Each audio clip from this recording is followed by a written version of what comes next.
ফ্ৰেকশ্যনৰ fill in the blanks class 5ৰ এইটো এটা কুৱেশ্যন আহি থাকে চ' কেনেকৈ ছল্ভ কৰিম ফিল ইন দ্য ব্লেংকছ খালী ঠাই পূৰ কৰা ভগ্নাংশৰ খালী ঠাই পূৰ কৰা যে দিয়া আছে 5/2 2/5 ইজ ইকুৱেল টু এই দুটা প্লেচ আমি ফিল আপ কৰিব লাগে চ' কেনেকৈ কৰিম চ' চাবা যিকোনো এটা ফ্ৰেকশ্যন এটা ভগ্নাংশ 5/2 আমাক দিয়া আছে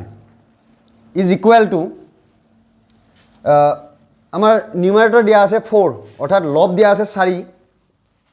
তো তেতিয়াহ'লে তলত অৰ্থাৎ হৰটো কিমান হ'ব ডিনমিনেটৰ কিমান হ'ব চ' কেনেকৈ কৰিম চাবা আমাৰ ফ্ৰেকশ্যনত আমি এটা কথা জানো যে আমি 2 আছে 2/5 আছে 5/2 চ' 2ৰ লগত যদি আমি 2 মাল্টিপ্লাই কৰোঁ 2ৰ লগত যদি 2 পূৰণ কৰোঁ তেতিয়াহ'লে 4 হয় তেতিয়াহ'লে আমি 5ৰ লগতো 2 পূৰণ কৰোঁ আৰু 5 × 2 কিমান হ'ব 10 চ' এইটোৱে অৰ্থাৎ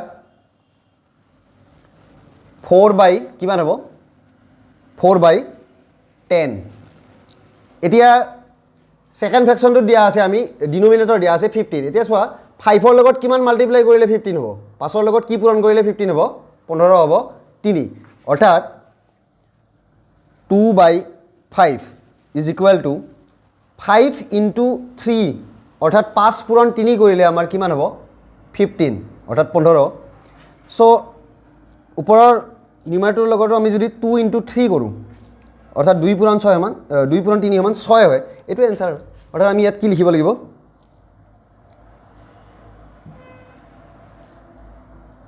6